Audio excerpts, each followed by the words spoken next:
a year ago, I wouldn't have thought that there would be actually cities in America that were going to defund their cops on Black Lives Matter's demands.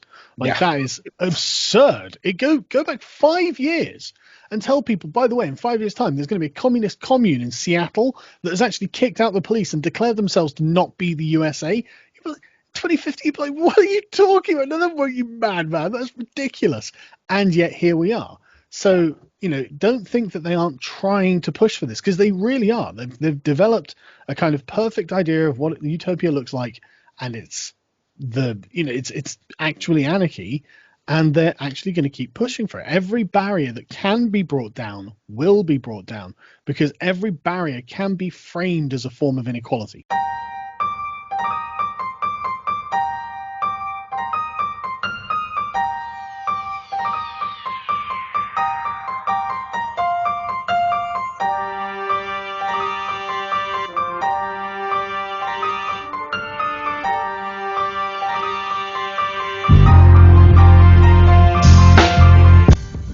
Hello, and welcome to the show where I try and make a little sense out of this stunning and increasingly brave new world that we all live in by talking to a series of expert witnesses about their experiences, interests, and concerns. It's important in life to be in touch with your feelings, but it's also crucial to be able to back those feelings up with facts. And so the purpose of this show is to push past purely personal or political promoting positions, separate fact from fiction and fake news headlines, in the hope of uncovering important home truths. And today I'm talking sense not sensibility with social commentator Carl Benjamin, or as he's commonly known on YouTube, Sargon of Akkad.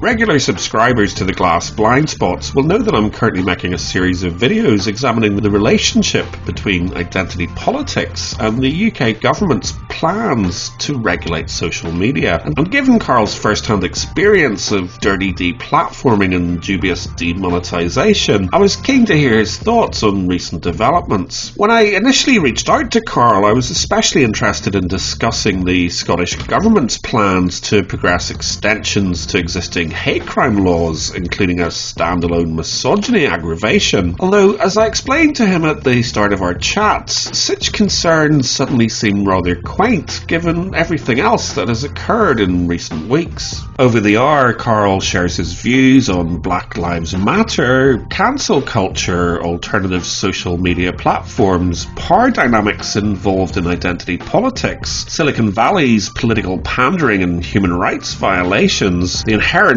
absence of virtue in virtue signals, and the new abnormal that we're all being asked to adjust to in this stunning and brave new post-COVID-19 world. But to begin with, I asked Carl about the Scottish Government's recent announcement and whether he believed it is inevitable that we're going to see the introduction of misogyny hate crime laws into various regions of the UK. I mean, absolutely. It's already happening in Nottingham, isn't it? It's already in force, so in parts of England. So, and the Scottish Parliament is way more progressive than England is. So it's, I think, inevitable, especially with what's his name, Humza Yousaf, the chap who's very annoyed at all the white people in the Scottish Parliament. Amusingly, like, what colour would you expect to see in Scotland, Humza? Yeah, I think with these sort of people at the helm, it's just going to get worse. The progressive sort of intersectional left are having a real moment at the minute with the Black Lives Matter thing, but you can already see the problems with it emerging. There was a protest in DC, I think today, where the protesters were running around chanting about Jews. Okay. And it's, yeah, exactly. These will be the people who follow people like Louis Farrakhan, who are, I mean, they're complete racists. They're massive racists. So they hate white people, but they also hate Jews, and they probably also hate X, Y, and Z. Yeah. And so you get, and then the Black Lives Matter UK accounts came out and condemned Israel and said that we stand with Palestine. I'm surprised they didn't say from the river to the sea as well on that, to be honest. And that got Gary Lineker in a bit of a froth, because he was like, well, wait a minute. I didn't sign up for the destruction of Israel. There's been quite a backlash last 24 hours. Now there's a huge backlash, and people are distancing themselves. I've got some good stuff for a video, actually. But they're in a strange moment where the opposition can only really oppose them on the grounds of identity politics, and no one is making any kind of liberal defense against identity politics as a whole. Because I posted on my Parler account today this Democratic state senator for Pennsylvania. I can't remember the chap's name offhand, but the important thing is an elected representative. And he was arguing with a left-wing journalist called Michael Tracy online. Michael Tracy is a lot like us. He's one of those sort of people, and when I say like us, now I also mean like Tucker Carlson as well, because the exact words that Tucker Carlson said the other night are exactly what I believe. We need to have an individualistic, race-blind meritocracy. That's what we need. That's the moral civilization. It's the same with gender and all of these other identity categories.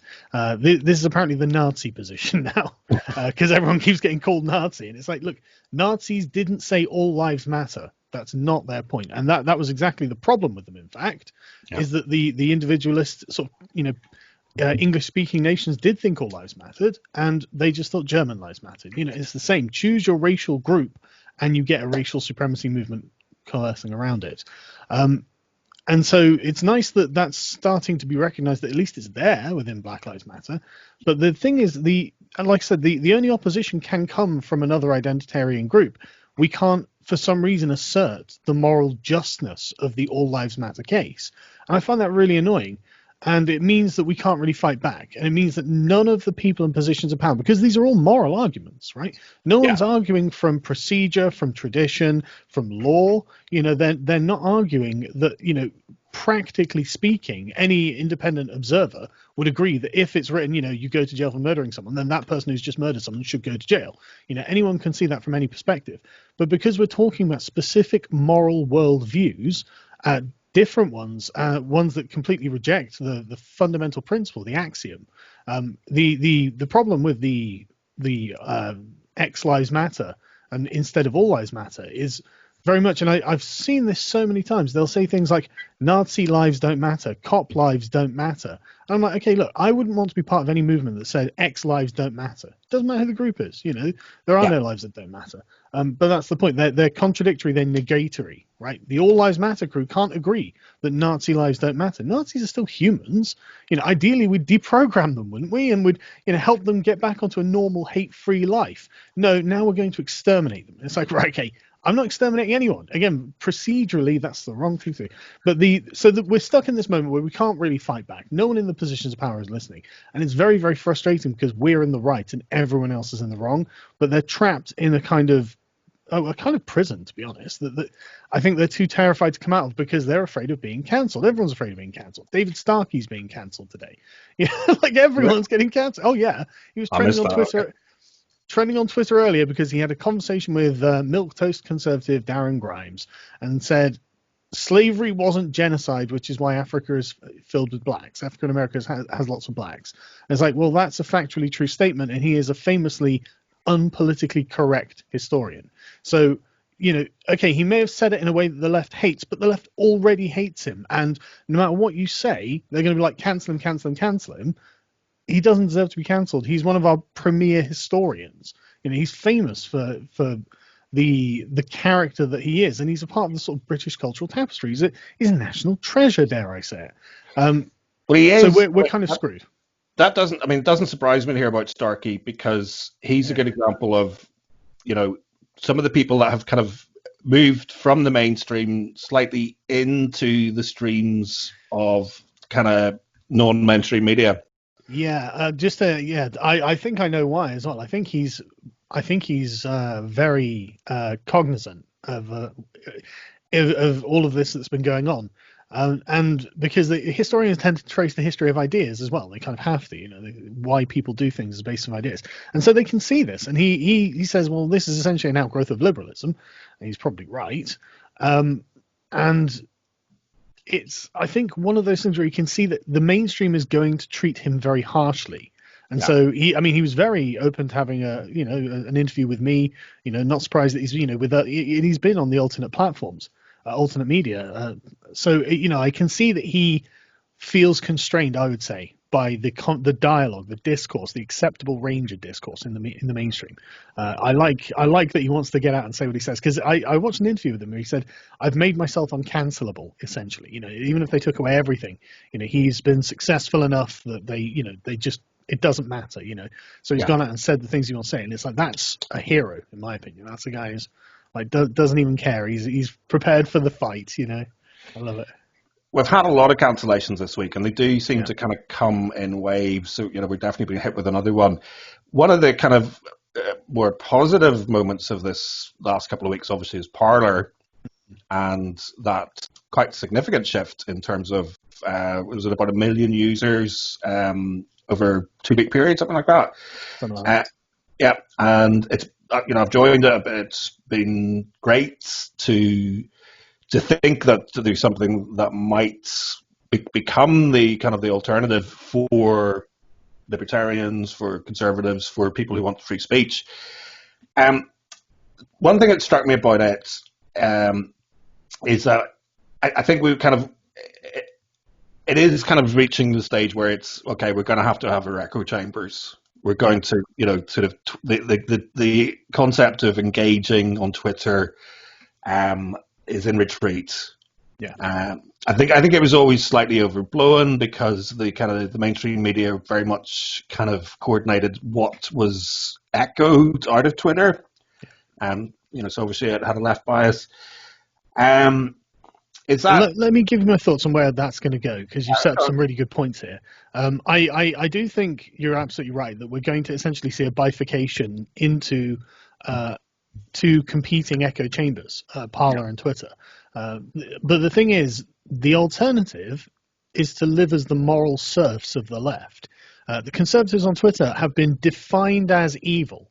And so if they say, like, make biologically essentialist statements, like Graham Linehan, he gets banned from Twitter as being some trans-hating turf. And so the conservative, and again, I don't even want to call it conservative worldview, right? Most people on Earth think there is a connection between your biology and your gender role. Like, that's a terribly uncontroversial statement. Absolutely. Outside of California, right? So that's not, these people are not crazy or anything. It's the left that's going crazy. But you are right.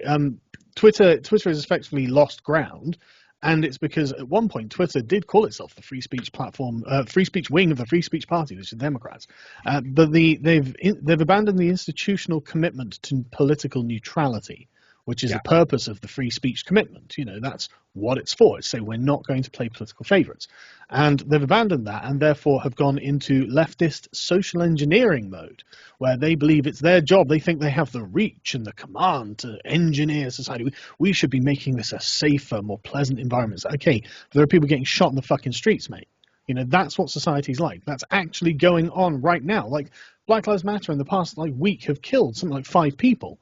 Like, just going up to cars. There was one woman who just got shot in her car.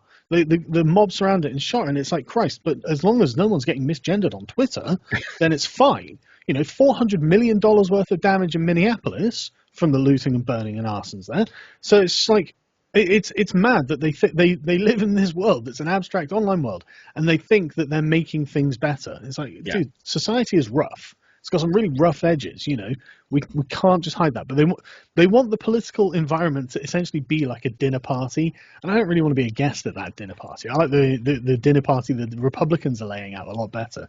And like you say, Parler seems to be pretty good, actually. A chap on there that yesterday reached 1 million followers. That's huge, So that's one guy on there. So it's clearly growing. And a lot of conservative MPs as well have joined, which gives it. And U.S. senators and other notable Republicans, people like that. The final blow, and Donald Trump mentioned Parler the other day, because apparently a lot of people are saying, and the final blow will be when Donald Trump goes across. When the president goes across the Parler, that will become the official conservative platform. But the thing is, those politicos and pundits who want to reply guy his tweets and then draw all of his all of their articles out of what he's posted on Twitter, which is a huge percentage of their output these days because it's easy. They're just sat in an office. They have it all together, right? They've got to go over to Parler as well. And it would be quite nice, at least, like in a petty way, to be in a libertarian-controlled environment and have the leftists be forced to compete on those terms. It's like, no, you're not just going to get people suspended left, right, and centre. You can deal with it like adults, but they won't, of course. But anyway, yeah, it is going to split. We are in trouble. YouTube, the scythe is coming along, and like Devin Tracy got banned, and Devin Tracy is a Democrat. He's not a white nationalist. He votes for Hillary Clinton, and he got whacked because he was like, well, we shouldn't be censoring these people. And Stefan Molyneux's an anarchist. He's not a white nationalist. He's a bloody anarchist. He's like, the state's evil. It's like, okay, calm down, Stefan. I'm not a huge fan either, but let's not lose our minds here. But I don't mind Stefan at all. I don't think he's damaging. I don't think he's creating fascism. I don't think he's creating Nazism or communism or anything like that. Actually, he's at least on the right side of the argument where it comes to state power and the limits of it. There should be some. People get on lists. It's obvious that he was on a list. Yeah. And I think we all are. Like all of the sort of big names. I think we're all essentially on a shit list somewhere in Silicon Valley. And remember, all the Silicon Valley CEOs talk to each other. We learned from that from Jack Conte from Patreon a few years ago when he was on the Rubin Report. We learned that all the Silicon Valleys, they all message each other, and why wouldn't they? Why wouldn't they have a WhatsApp group? The Silicon Valley tech CEOs WhatsApp group. Why wouldn't they have that? And so it doesn't surprise me. This is why you see the cascades where it's like Alex Jones banned from one platform and then it's weird that Jack Dorsey hasn't banned him from Twitter. And he's like, well, he hasn't actually done anything yet.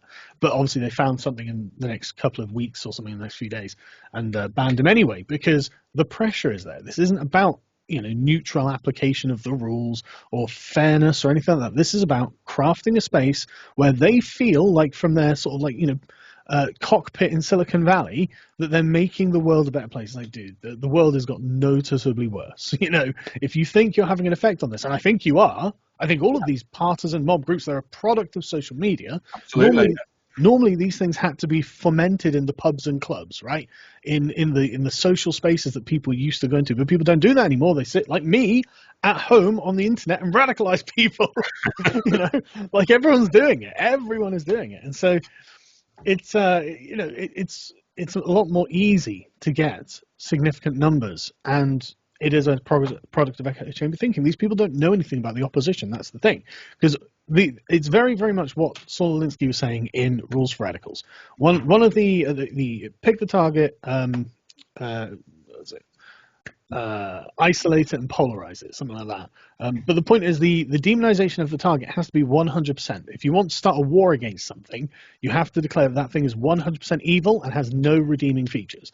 And so when the Black Lives Matter activist who's trying to tear down the Churchill statue is interviewed and going, oh, well, like, I never met Churchill, I don't know what he's like, but I hear he's a white supremacist or something. He's like, this is not educated. This is people who are just doing it because they got dopamine hits from their echo chamber. And now this is a giant adventure. This is fun. Oh my God, we're being so oppressed, Like it's all terrible. And it's something that we've, like, in the sort of space I inhabit, we've been saying for years that, look, civil war is coming. Like there's no question when you get a clash of ideology so stark that one is constantly attacking the other and constantly demeaning the representatives of the other as evil, which is Satan. You call someone Nazi, you're just saying you're Satan. You are the antithesis of what I represent, and therefore you must be destroyed. That's what you're saying, and it's not true. It's like John Cleese's skit, where it's like, well, just become an extremist. You find yourself with a set of enemies. Because there is some truth to each position, and a sensible person at least recognizes the virtues of the opposition. But they've decided the opposition has no virtues now. Yeah. The thing about identity politics, it used to strike me, or it still does strike me, that clearly a big problem with identity politics is it's the divide and conquer, essentially. So, everybody's fighting amongst themselves while the ruling classes continue to rule. But increasingly, and this is where it kind of parallels with, or comes into flow with internet censorship, is it strikes me it's a battering ram kind of thing that so the likes of let's say, look, I was going to say the SNP, but let's just look at the Conservative governments. Okay, to some extent they're pandering to the virtue signaling and they kind of constantly it's doing terrible. But there's also, it strikes me that sort of this creates the opportunity to then regulate the internet, or try to. The next question is kind of whether they can do, and that's because as I was saying, kind of like, I had these kind of like naive ideas about, well, maybe sort of, the Scottish hate crime bill would be the time to kind of, try and rally against all this, but kind of looking at it, I've done a couple of videos on it, and sort of just by way of example, they're basically saying sort of there was a review, an independent review, which was looking at kind of whether we should bring in misogyny, and this conclusion was essentially that kind of there was a kind of fairly broad consensus that there should be. Of course there is. But even when you look at their own reports, 91% of people they talked to said no, they don't want it, and that's kind of. Yeah, I think that's one of the frustrating things about this is, and you've seen it with Gamergate, and you've seen it with like to Reclaim the Internet. It's very easy to kind of dig below the surface of the headline, and the narrative falls apart. But kind of those that it benefits are happy to kind of continue that bluff. Oh yeah, yeah. I mean, Afua Hirsch is never going to give up her opinion on all of this. Like she's too beneficial. Female, biracial, woman of color, Jewish. She's got such a raft of like victim boxes that she ticks that she gets a free pass on almost everything. And it's like Ian Dale asked her it was in 2018, but it got rediscovered. Now the outrage mob is at full, because you can feel the energy, right? You can feel the energy that's come up. They've realized that the opponent has no defenses. The guard is down. So they're going for the throat. They're going for as much as they can while they can. And they know they are, But yeah, she's never going to give this up. And Ian Dale, just after letting her explain her position, was just like, look, if you dislike Britain this much, why do you stay here? Right? He didn't say why don't you leave. He said why do you stay here? But they always go, why you're telling me to leave? It's like, no, there's a legitimate question there. People who hated the Soviet Union didn't have the option of leaving. They had a big wall stopping them. We don't have that. We've got completely free and open societies. About millions of people each year come and go, So why do you sit in the worst place in the world? But the answer is obviously because this is a power play. This is an advantage. Because the entire problem with identity politics is it does view the world in terms of racial power. And this is why the white consciousness state senator is such a concerning thing. Because it didn't even think about it. It didn't even think, well, hang on a second, aren't I politicizing every individual against their will when I do this, right? And that's exactly what the problem with identity politics is, because we obviously in the West usually have party politics. So you join a party because you think their policies or their ethos are correct, right? And that's self-association. That's a liberal thing to do. You can join. I will choose when I become a political actor, when I join a political party, or when I cast a vote or something like that. Then I'm presenting my political side and I'm being deliberately political. So anyone else can consent to engage with that, and we can have a conversation about politics, etc., etc. And if I don't want to do that, then I can just go away. I don't have to get involved. It doesn't have to be about me. And so we've got this separation between the personal and the political. And that's the very bedrock of English liberal life, the sort of small town Shire life, where you're just getting on with your life. And then once every 4 years or, 5 years in this country, you go and cast a vote because you think, our MP's fine because he hasn't done anything. He hasn't ruined everything around me. I still live in my nice little village or whatever. And I'm, that's fine. He's got a little shiny appearance. He's fine. But identity politics is the opposite of that. It means you can't ever escape, and it's always on. And the personal is political. Everything about you is political. Your very skin color is political. These are things you never escape. It's totalitarian. It's all your life, all the time. And that's why these spaces become cancerous to be in. This is why they become the circular firing squads, because everyone's always looking for advantage. Listen to the language they use. It's like, oh, you need to be a white ally. It's like, well, hang on a second. I only need an ally if I'm fighting a war. What war are you fighting? Oh, it's against white people because these are race warriors. They view every. This is why Black Lives Matter run up and just shoot some woman in a car. Who the hell was she? Well, she was white. And it turns every enemy, every individual into an enemy, which is why John Cleese is like, look, you get a whole raft of enemies. He's right. You absolutely do. I'm genuinely afraid, to be honest. And I agree with you that just now isn't the time to be. I agree. there's too much going on to push back against the identity politics that was going on in Scotland, because Scotland is too far gone. There'd be no institutional support from England or Wales. I mean, what we would expect is, I mean, Keir Starmer's obviously not going to do it, but like what we'd be expecting is for a bunch of the conservatives, the libertarian-minded conservatives, and this should be led by Boris very firmly. Like, his moral weakness has been infuriating to watch. It's like, Boris, you can easily call out any of this. Like the removal of the medal with St. Michael, the Archangel Michael, kneeling on the neck of Satan, and them going, well, that's just like George Floyd.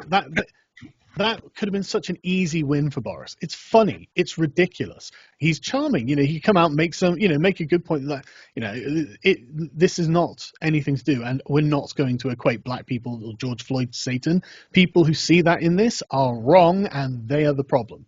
They are the bad people. It's absurd. It's about tearing down our history. We're not going to do it, folks. In fact, we're going to hand out one of these medals, tonight or something. Blah blah blah. This is a religious symbol, not a racial symbol, etc., etc.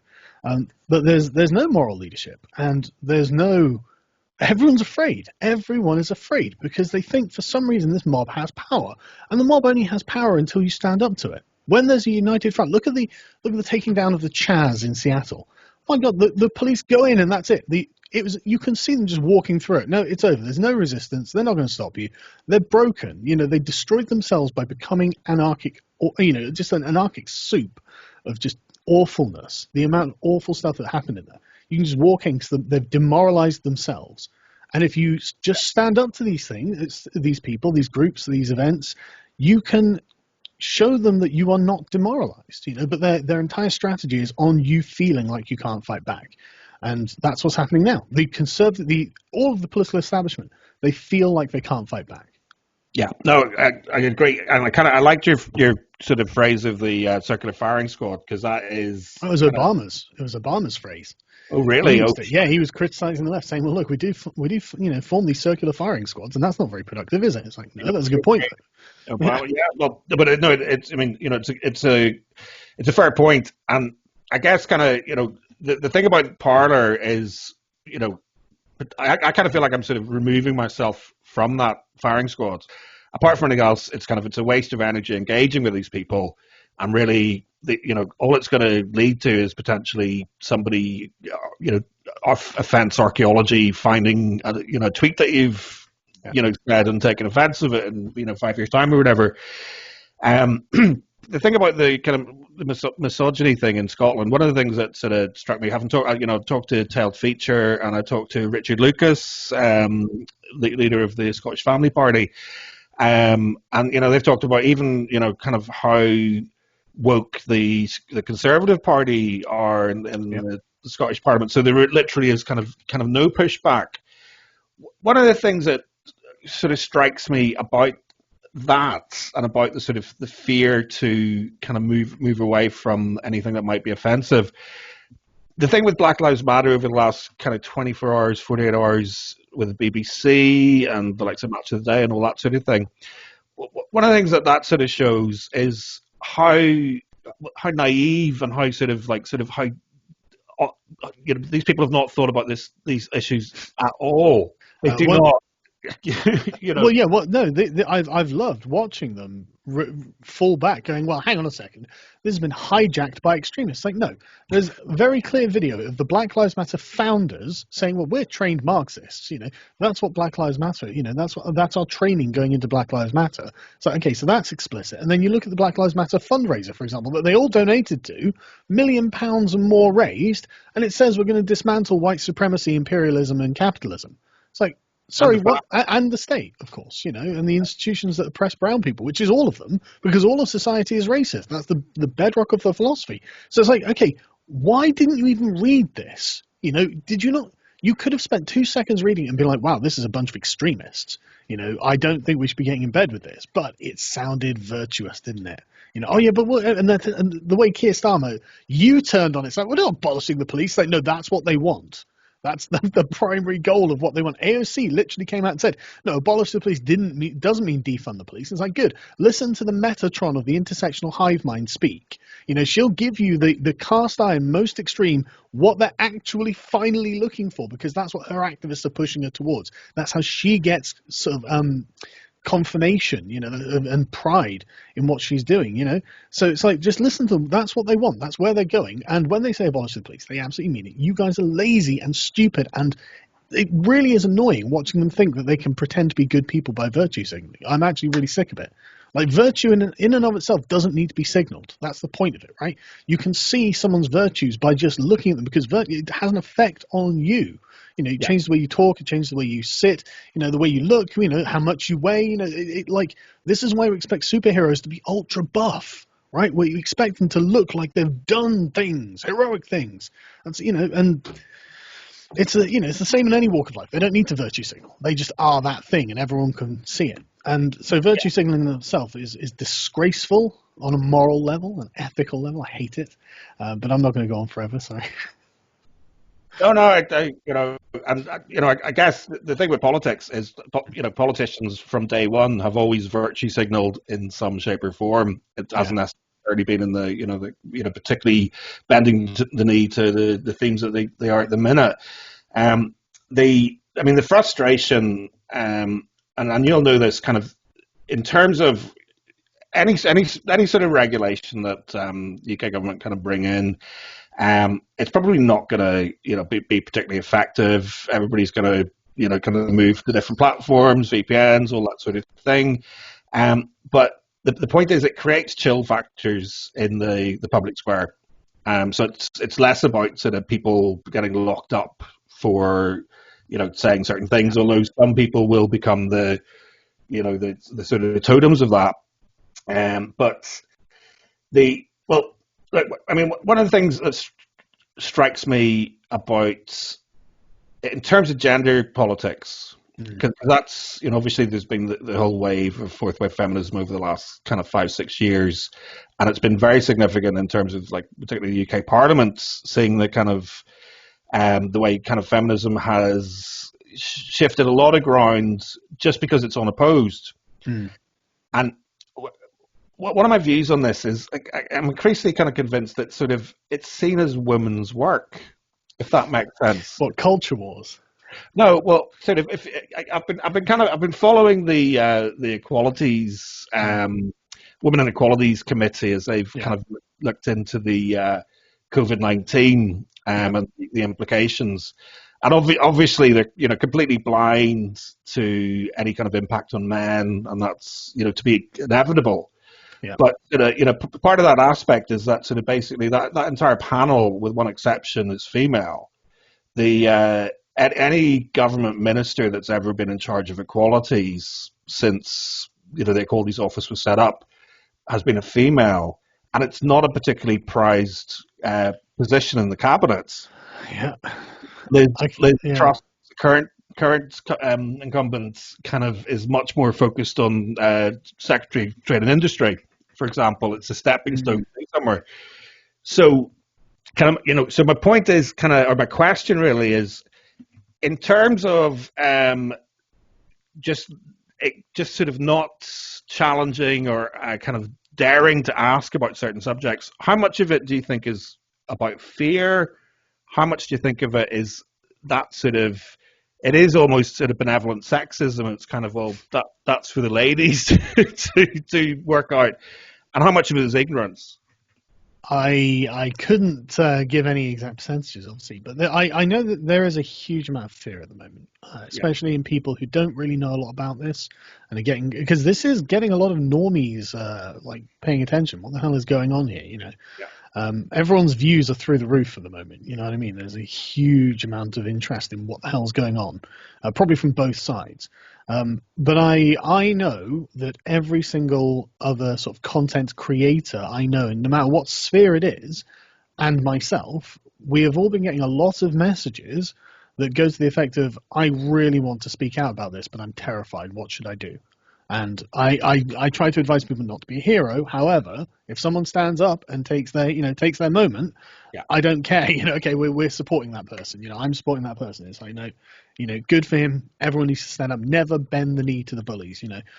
But I can't advise that you do it in your particular circumstance. You're the one who has to choose that for yourself. Yeah. But I think that principally we do have a duty to stand. I think that I'm doing it. And I think that. Luckily, some people are well disposed to this kind of, life, and I happen to be one of them, I'd say. But a lot of people aren't. So I can understand why a lot of people don't want to, they're like, Christ, I just won't be able to weather it. I don't know, I'm not going to, you might not be like charismatic or something. There might be reasons. So I've always just advised people just support those people that you like, because they're going to get, the scythe is going to come for them as well. And so when they're like, look, I'm down to, my PayPal account and a BitChute channel or something like that, help them out, just sling them a $5, and if everyone does that, then these people get to live, these people get to survive. This is why Parler is important, because as much as I despise the idea of having political echo chambers become the norm, and that's always the absolute opposite of what I've ever advocated for. I've always wanted to be opposed to censorship and have neutral platforms. But if that can't happen, then the Conservatives have to at least exist. It's their, they've got every right to exist, and they may as well sort their own things out. And to be honest with you, a libertarian or even not even very conservatively run platform is going to be far more permissive in most things than the far left platforms are. And so if one of them just becomes the conservative platform, it might just be normies go there because they're just not going to get yeeted for posting a meme or misgendering someone or something like that, something trivial. So hopefully they'll win. Sorry, Matt's coughing. Yeah. Hopefully overall, the free market will win out. But who knows, man? I don't know what to do. That's the thing. While everyone is in the thrall of left-controlled institutions, and for the civil service, what did they post about Black Lives Matter the other day? There was a post from an official civil service account that was obviously pro-Black Lives Matter, condemning anyone who opposed Black Lives Matter as a Nazi, something like that.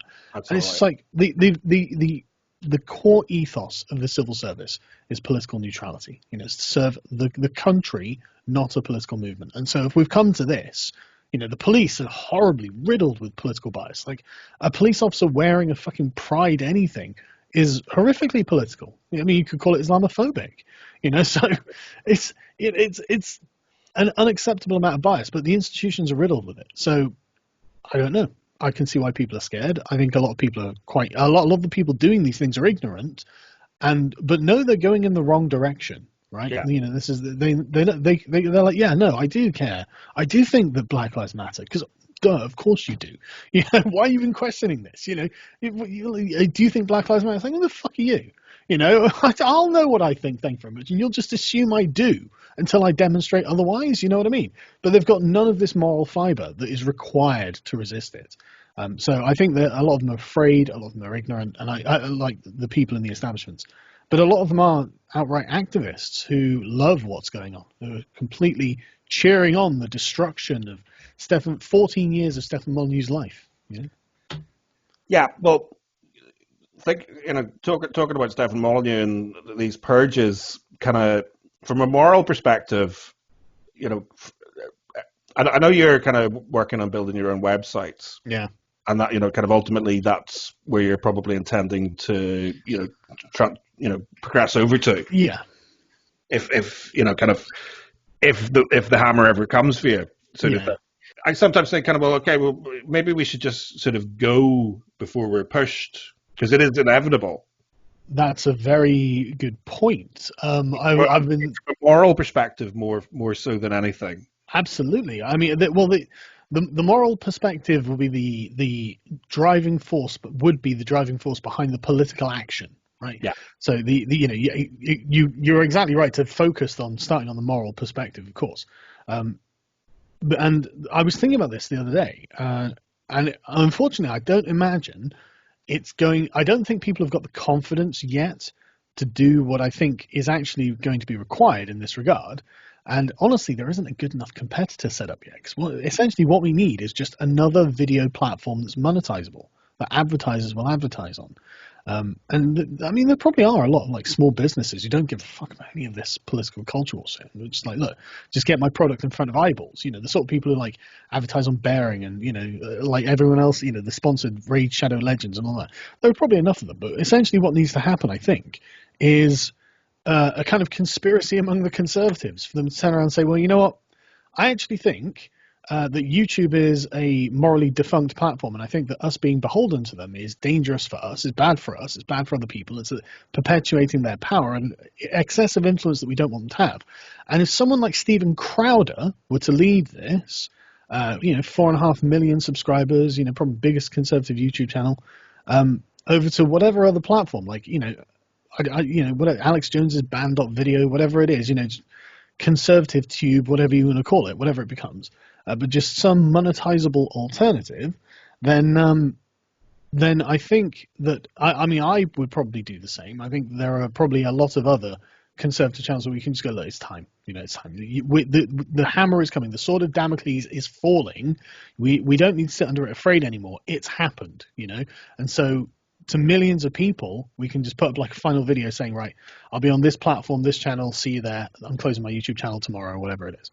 And that I think would be the most morally correct thing to do. And if I was braver, I'd do it myself, but I don't think it'd work. I think I'd better to wait until I'm nuked, Sure. Which I think is going to come. But I think if the big conservatives could do this, could announce it and agree it on themselves, we'll all just do it on the same day. We're all shutting them down. So literally nobody will talk about anything else. And whatever new platform they've set up, Conservative Inc. can set up their libertarian platform, whatever it is. Everyone rushes over to there suddenly. Yeah, okay, you can't have porn, you can't have this. You're going to be stuck with the sort of like conservative moralists. But they're not going to, if you start talking ideas, they're not going to censor you. They're not going to, they're just going to make it family friendly, but you'll be able to discuss anything you want and have your political opinions. I think there will be a commitment to free speech there because that's their general principle. That's what they would go for. And I think that could work. And I think that could be very, Parler has shown it, right? Parler has shown that when the conservatives actually move as a bloc, things happen.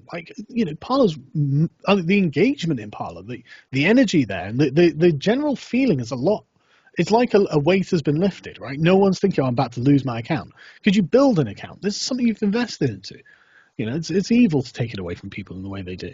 And it's a digital death sentence as well. Stefan Molyneux, no strikes, no problems. Suddenly, sorry, yeah. You said something we didn't like, or we didn't, But yeah, and the Conservatives, I think, hopefully, if Parler does anything, it shows the Conservatives that, look, you actually do have some power in the culture war. There is a lot of you, and if you just act sensibly with one vision, you can have things happen. But until then, I think that they're going to enjoy their monopoly on power and continue just whipping us until we're flogged to death. Yes, it is a bit. It does feel a bit humiliating, apart from anything else. I'm kind exactly. I'm not a particularly big channel, but I'm obviously on some sort of naughty list because just seeing the way the kind of algorithms work, and like for example, there was almost a year where anytime I uploaded something, I would automatically lose 10 subs and people see this sort of trends. But well, let me say this: it strikes me that the key difference between Gab and Parler was just essentially the moment in terms of the crest of the wave. Would you say that's fair? Honestly, I'd say it's probably connections. Andrew Torber, God bless him for creating Gab, but it was too internet-y. Okay. Too much born out of internet culture. It's the Twitter for 4chan, basically, right? Which I'm not objecting to at all. I've got 50,000 followers on Gab, something like that. I'm not saying there's anything wrong with it, and I think the plurality of platforms is a good idea.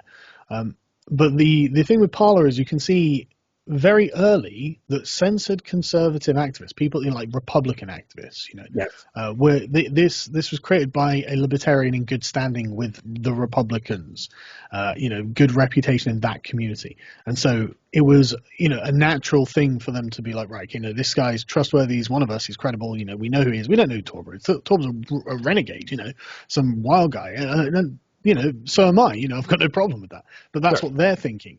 And this is why the Conservative MPs went over. It's the credibility that it has. Right. It's the officialdom that is stamped onto it. Now you've got people like Ted Cruz and Eric Trump on there and stuff like that. It's not going to be long until Trump goes on there. I'm absolutely certain that Trump's going to go on there. And if he literally says I'm just going to close the government accounts or something, my own account and the government accounts, is going to be seismic. I can't. I pray for it to happen every day. Come on, Trump, because he doesn't need to legislate anything. They can't call him a tyrant. He's just like, no, I just don't like your account. I'm going to use Parler instead. Everyone follow me on Parler. Boom. That's fireworks. It is going to happen, and yeah, I see what you're saying about. Well, they're censoring his tweets and all that now. Like Jack Dorsey's actually gone as far as to actually censor his tweets. It's like, okay, well then, are you going to let him have that kind of control over you, Trump? Yeah. No. I mean that the one about kind of, it was, what was it, pushing hate at a particular group kind of thing. Particularly considering the types of things that were kind of being tweeted at the same time. Oh, God. What's the name of the woman from Cambridge who tweeted that white lives don't matter as white lives, and then she got a promotion? She eventually Twitter actually took that tweet down because enough people had kicked up enough of a fuss. I mean, obviously Cambridge don't give a damn, but it's unreal. It's unreal. These people get such an easy ride. Sorry. Yeah, no. So it's a fair point. I mean, I suppose kind of where I was coming from with Gab is, I suppose the point is I moved to Parler last week because everybody, was suddenly kind of moving. So there was a momentum. And that momentum may have happened because there was that foundation of credibility. It strikes me kind of like, I could leave YouTube tomorrow, you could leave YouTube tomorrow, but that's what they want. They'd be delighted. And it's not, I don't think it's purely business mainly, I think, for YouTube. I disagree. I very much disagree. I think you've got to remember, these people they've lived in Silicon Valley. They made Silicon Valley. Obviously there are kind of identitarians, and very high up as well. But listen to Tim Cook of Apple. He sounds like a preacher. He gives speeches where he's essentially talking about how Apple's going to save the world and bring about social justice and all that sort of stuff. It's like, Christ, he's about to Jonestown millions of people or something. Like this guy sounds like a nut. And then you've got all of the rest of them, and then it's the hierarchy, going down, the sort of middle managers who are all very social justice-y. We saw the Project Veritas leaks from Facebook where they just hate Trump supporters, and they would censor Trump supporters all the time, just deliberately, because fuck Trump. Trump's a white supremacist. Trump's a Nazi. So, the whole thing's rotten, basically. Yeah, I do get that, and I, kind of particularly on the likes of Twitter, Facebook, and I get occasionally I'll appeal my videos for monetization, and it's quite bizarre that sort of sometimes they come back. So it's interesting comparing, but obviously kind of some of the humans looking at it are just, no, I don't like that. So that's gonna. But I suppose what I mean is kind of YouTube. The whole point of YouTube was for people like us that were just basically broadcasting ourselves, and it kind of moved. But the shift used to be the slogan. Yeah, it's interesting that's kind of gone away. As is the evil, obviously. Yeah. That was a naive one. But I suppose my point is, kind of BBC, Channel 4, CNN, they're all on YouTube now. So, from that respect, kind of, they don't need us. Nope. Kind of, they might have tolerated us if they needed us. We are being replaced. Yeah. And ironically, we're being phased out. I think that's what's happening. So it is purely kind of, we need an alternative platform, but it's one that's that has to get a momentum. Yeah. What about ThinkSpot? That seemed like a moment. Yeah, so with both Dave Rubin and Jordan Peterson's platforms, I don't really understand them. I don't understand the design thinking behind them. Because essentially all I want is a platform where I can follow channels and consume the content as and when I see it and if I want to. So I just want essentially just a news feed that comes down and shows me chronologically what's happened in the time that I've been offline, and that didn't appear to be what I got with ThinkSpot. I didn't really know how I was supposed to discover things, or like keep track of them in just a regular newsfeed. And maybe it was me being ignorant, not spending the time or something. But it didn't. I didn't really jive with it. I didn't really get it. And I didn't find myself getting much interaction on it and things like this, which is frustrating because, like with Parler, loads of interaction. Really, really energetic. So it's obviously missing a kind of spark in some way. I don't know what it is, but there's something about it that I just didn't get along with, and I don't know what the sort of reach of it is at the moment. Which again, it's a shame. There's no reason that we can't have an alternative to YouTube. I think BitChute is the right direction because BitChute stores the information on the computers that use it. So, they keep like one copy of each video in a server, but that's it, so it's hopefully an adequate replacement, but who knows, again, they just need to get monetization, but I believe they are trying to roll that out. I know that Minds.com is doing something similar, but I didn't like the interface on Minds. And I know that sounds like such a petty reason not to use something, but quality of life when you're using the product is important. And it's just, what can you do? If you're not inclined to do it, you're not inclined to do it.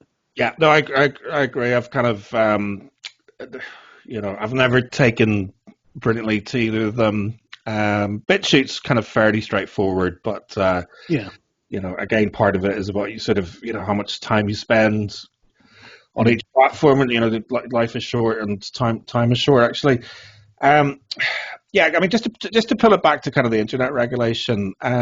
One thing that strikes me, I suppose, kind of, we have kind of victories from time to time. Parler, I think, is a kind of positive step forward. The free speech union struck me as a very significant kind of moment, particularly whenever they had that first victory with the gentleman who the police came to his workplace to check his thinking. One thing about internet regulation, in terms of what sort of the Tories are envisaging putting out there, a lot of it is kind of focusing on child protection, hacking, identity theft, all that sort of thing.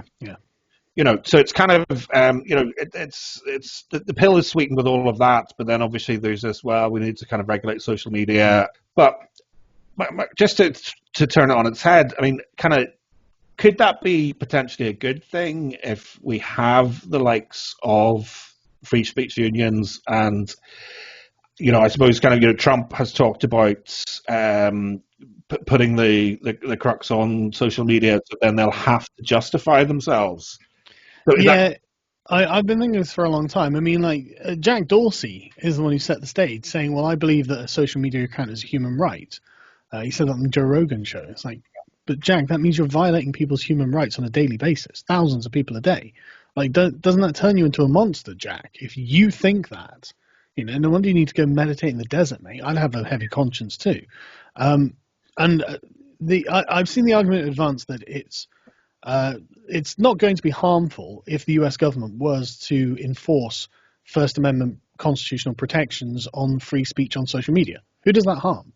It harms Jack Dorsey and his ability to violate my human rights. Is that right? Okay, well, that's fine.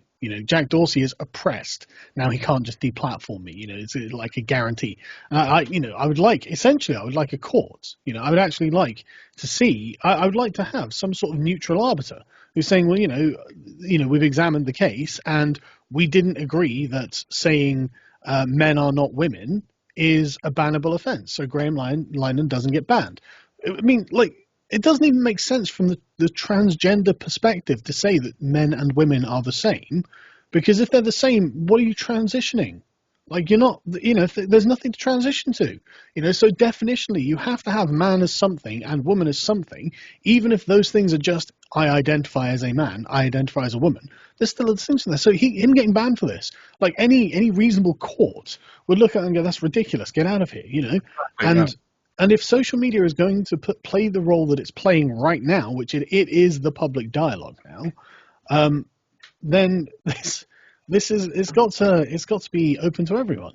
I mean, honestly, I think at some point, essentially, the government will take over social media and make their own platforms. I'm not saying they'll prevent other people having from platforms, but I actually do think at some point, because I mean, a lot of inventions happen this way, where someone creates something. It's like the NHS, for example. This is a great example of it. It's invented in small places like the Mechanics Institute in Swindon, in fact, as just community health services. And there's a good idea, and it grows, and suddenly the government's like, okay, well, we'll just do it, and everyone expects the government to do it, because everyone needs this. Everyone needs their access to the internet, basically. And so that's why the government ends up taking over these things. It wouldn't surprise me if that happens. Wouldn't surprise me, but I don't know, man, we're screwed. Yeah, no. At the moment, we're screwed. It is quite depressing. I tell you what, I've got two more questions, because I appreciate it. And I'm going to start with the real black pill one. So kind of looking at the whole COVID-19 situation, and I guess one of the reasons why this subject that I kind of wanted to talk to you about seems so quaint is essentially centuries of human rights were just kind of pooled at the start of March. And, okay, there are reasons, perhaps, and everybody's very sort of quaint and British and kind of went along with it. But it does seem to be kind of pointing us in a direction. And, it struck me that, well, Jesus, kind of by the end of the summer, they could just pull the plug on the likes of YouTube, etc., go a lot quicker. So just, kind of what are your thoughts on I guess the kind of the next year in terms of the kind of the bigger picture? Well, I mean, maybe a year ago I would have made predictions, but given how I knew 2020 was going to be an interesting year. Like, I remember at the beginning of the year saying, "This is going to be a great year. It's going to be exciting. Things are going to happen." But there are things that happen. I did not think that who thought that there'd be riots in 40 different cities that just burned sections of the city out. Who thought there'd be a communist commune in Seattle, and the kids would be getting shot in the street? No one thought it would come to this. So I dare not make any predictions. But I think that the best way for people to look at it and see if they if they want to see what's coming down the road, just go to the most ridiculous zenith of intersectional ideology, and that's the direction. I don't know how far down that road it'll get, but it'll get to the point. I mean, we've got to the point where we're defunding the police. Minneapolis is actually defunding their police department. Okay, so what happens then? What are you going to create in its place? You're going to have to create something. I mean, a year ago, I wouldn't have thought that there would be actually cities in America that were going to defund their cops on Black Lives Matter's demands. That is absurd. Go back 5 years and tell people, by the way, in 5 years' time, there's going to be a communist commune in Seattle that has actually kicked out the police and declared themselves to not be the USA. You'd be like, 2050, you'd be like, what are you talking about? No, what are you mad, man? That's ridiculous. And yet here we are.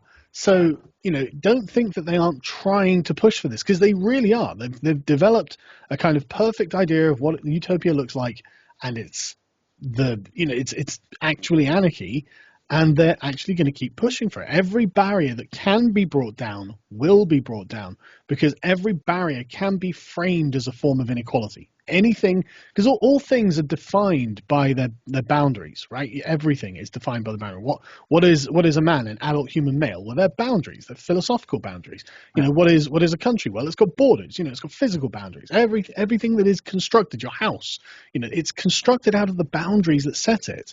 And if you're intent on doing nothing but breaking those things down, then you're breaking down every structure. If you break down the definition of man and woman, you destroy the family unit. There's no family now. And we are seeing the result of this now. The single parenthood rate is catastrophic, and the damage that these delinquent children are doing to one another is inhuman. I mean, I've seen so many videos of these stabbings in London. I'm just like, man, it's like hell on earth, just arbitrary violence in the streets. And that's as a parent, that's my view of hell on earth. And I'm thinking, well, maybe we need gun laws relaxed or something, because when the mob ends up going to my house, I want to be able to defend myself, and I don't like the fact that I can't, and I can't trust the police to do it. And I don't, like everyone else, I don't know my neighbours, everyone's been atomized.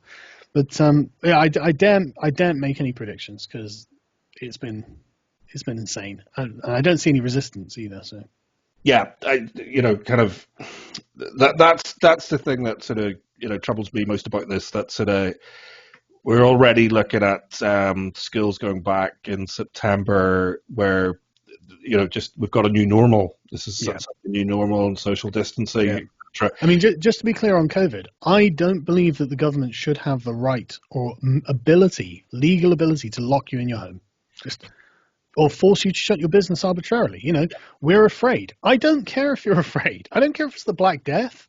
It's my business. It's my house. I'll leave it if I want, and I'll bear the consequence. That's the point of being a free man, is it not? I might be free to get COVID. Okay, well, it's my choice, my risk. But the whole thing's, I think, it's obviously been overblown. I think everyone at this point can accept. Okay, there aren't dead piling up in the streets. The NHS isn't overflowing. It was all, we reacted, and then no one knew how bad it was, and it looked terrible coming out of China. It looked terrible. I understand why everyone panicked. But we should really be able to say, okay, no, it's fine. We went too far, but we can't. Now it's a sacred duty because, again, the left wingers, well, let's keep you locked down. It's a sacred. Oh, you're trying to get people hurt. No one's trying to get people hurt. We just don't want to be tyrannized by the government. No, and that's it. It's surprising, kind of like how easily people have gone along with it.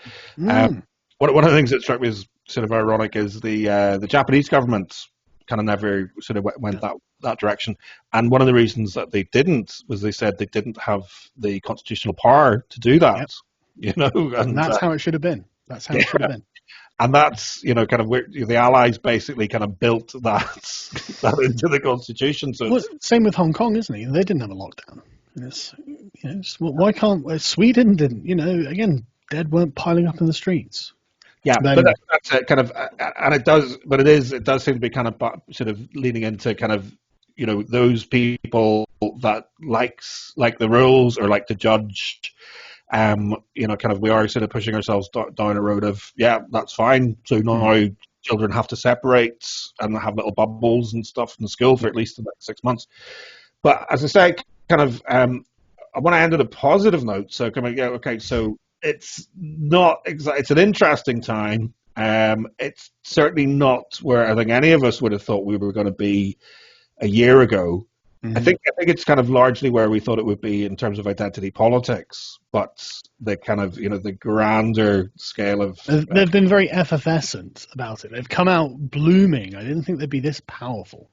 Yeah, well, frankly, I think a big part of that is to do with lockdown. That sort of it created the focus. So Black Lives Matter is going to be the excuse to push on.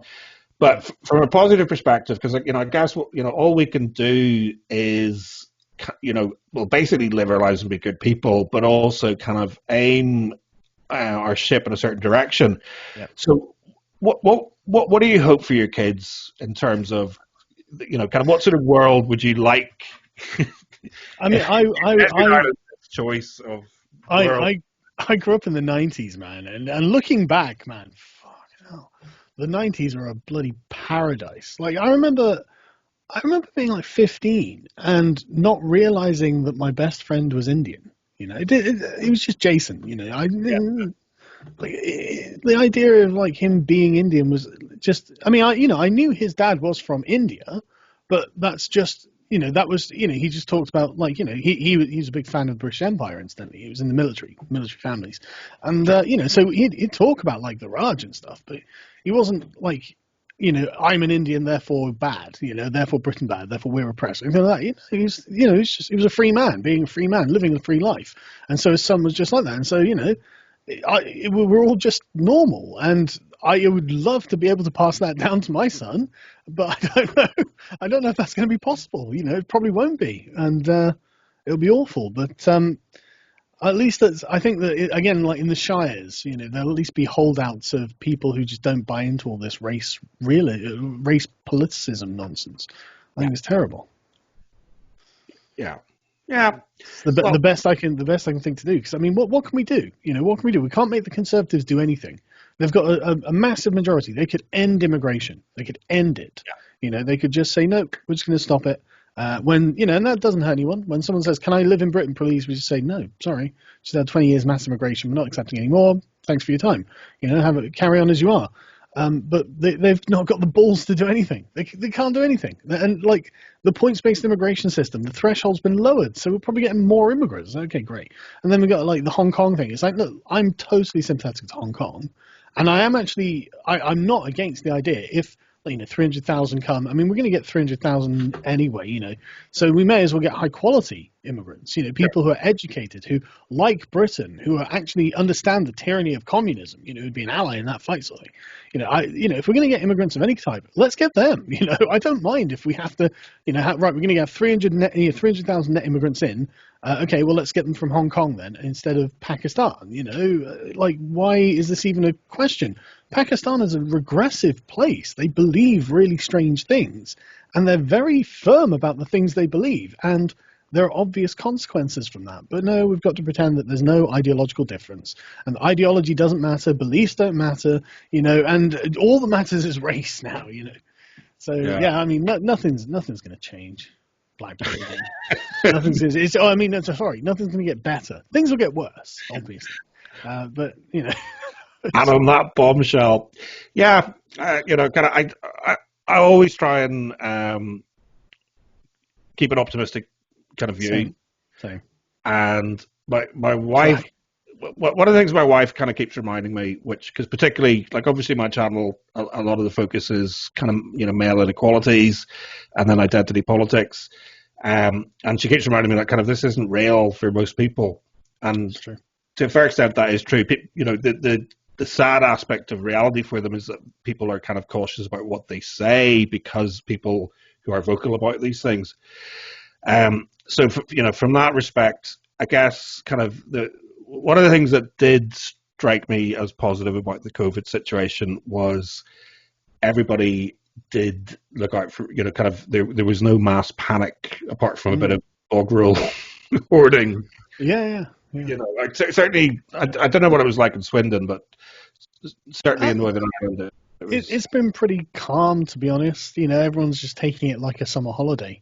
Because the weather's been glorious, it probably has been there too. So, it's until recently actually, but during the majority stretch of the lockdown, the weather's amazing. So everyone was essentially just like going out. I haven't seen a single policeman. But then I live in like a middle class suburb. Not like ethnically homogenous either, but it's just middle class. So everyone just goes about their business, living their lives, and it's been quite nice. Yeah. Well, listen, Carl, thank you very much for your time. Appreciate it. Hope you found it an interesting chat. And, everything's been really good. Let me know when it's uploaded and I'll put it on my Parler. Also, follow me on Parler. And, handily enough, you'll find a direct link to Carl's Parler accounts in the show notes, along with links to his YouTube and BitChute channels, just in case you're not already subscribed. As we discussed in the interview, engaging with the Scottish Government's call for views on their proposed hate crime bill does seem entirely pointless, especially given that they have already publicly committed to the introduction of a standalone misogyny hate aggravation. Nevertheless, I'll leave a link to the relevant website, just in case you want to add your voice to the overwhelming majority of people that have taken the time out of their day to engage with the process so far, and in various ways have given various reasons why they think it's a really bad idea. The deadline for submissions is the 24th of July, and ahead of that, next week I'll be setting out 7 reasonably robust reasons why their plans could be perceived as a tad hatey. So I guess another option is simply to share that submission far and wide on social media, although for obvious Orwellian reasons I'd probably caution against tweeting it directly to Nicola Sturgeon. Anyway, finally, I'd like to thank Carl once again for taking the time out of his busy schedule to join me for a chat. Thank you for taking the time to listen. Don't forget to leave a comment, share, like and subscribe, and as always, if you see an elephant... Can't you see it too? There's an elephant in the room. The Glass Blind Spot is brought to you by you, because it's your views, your likes and your comments that keep this show on the road.